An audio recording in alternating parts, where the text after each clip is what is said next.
আনুষ্ঠানিকভাবে উঠবে বলতেন, এখানে এখনও তো আসলে পুরোপুরি বাসাটা তৈরি হয়নি, মানে প্রস্তুত হয়নি যে উনি ওঠার মতো যে পরিস্থিতি এখনও পুরোপুরি হয়নি। তো ঈদের দিন আসলে উনি মূলত এখানে আসবেন হলো শুভেচ্ছা বিনিময়, যেটা বিশেষ করে সকালবেলা কূটনীতিকদের সাথে শুভেচ্ছা বিনিময় করবেন।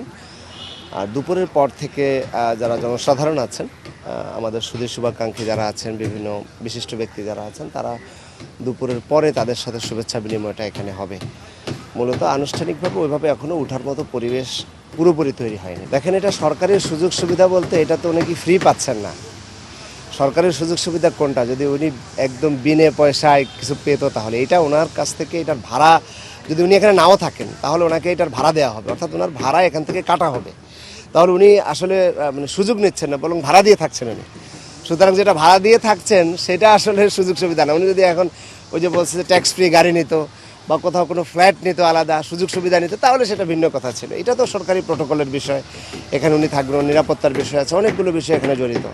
তো সেই জন্য তাকে তো এখানে যেহেতু রাষ্ট্রের বিরোধী দলীয় নেতা, তার এই বিষয়টি মাথায় রেখেই এখানে তাকে আসতে হবে।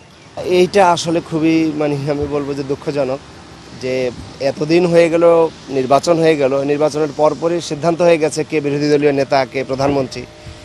তো সেই জায়গায় এই বাসাটি আসলে শুরু থেকে প্রস্তুত করা হয়নি। এর কাজ ধরা হয়েছে মাত্র কয়েকদিন আগে। তো এটা আমি মনে করব যে যারা এর দায়িত্বে আছেন, রক্ষণাবেক্ষণের দায়িত্বে আছেন, বা সরকারের যারা কর্তা ব্যক্তিরা রয়েছেন, তাদেরও এই ব্যাপারে সরকারি দল এবং বিরোধী দলের যে একটা ব্যালেন্স করার যে একটা বিষয় ছিল, সেটা করা উচিত ছিল। এখনও প্রস্তুত হয়নি, এখনও ঘরের রঙের কাজ চলছে, এখনও ধোয়া মোছার কাজ চলছে, দরজাগুলো এখনও পুরোপুরি ঠিক হয়নি, পেছনের পরিস্থিতিটাও এখনও ঠিক হয়নি। অনেক দিন পরে ছিল ঠিক আছে, কিন্তু শুরু থেকেই যদি কাজটা ধরা হতো তাহলে এখন কিন্তু ওঠার মতো একটা পরিবেশ তৈরি হতো। এই যে আপনারা দেখছেন মাঠ টাটগুলো সবই একেবারেই ময়লা আবর্জনার স্তূপ টেস্তূপ হয়ে আছে। ওনারা হয়তো এখন যারা আছেন চেষ্টা করছেন, কিন্তু এটা যদি আগে থেকে হতো তাহলে এতদিনে রেডি হয়ে যেত। কিন্তু এখন এই কম সময়ে এটাকে আসলে কতটা বসবাস উপযোগী করা যাবে, এটা একটা প্রশ্ন থেকে যায়। মনে হয় না ঈদের পর পর্যন্ত অনেক সময় লেগে যাবে। এটা আগে করতে পারলে ভালো হতো, ঈদটা ভালো হতো। না, নিঃসন্দেহে বিরোধী দলীয় নেতা বাংলাদেশের গণতান্ত্রিক ধারাটা যদি অব্যাহত থাকতো তাহলে এই বাড়িটাও তার প্রাণ ফিরে পেত এবং রাজনীতিতে একটা গুণগত পরিবর্তন আসতো। যে বিরোধী দলও আছে, সরকারি দলও আছে, কিন্তু আসলে বিগত সময়টা তো এক দল শুধু ক্ষমতায় ছিল, পুরো বাড়িটাই পরিত্যক্ত অবস্থায় ছিল।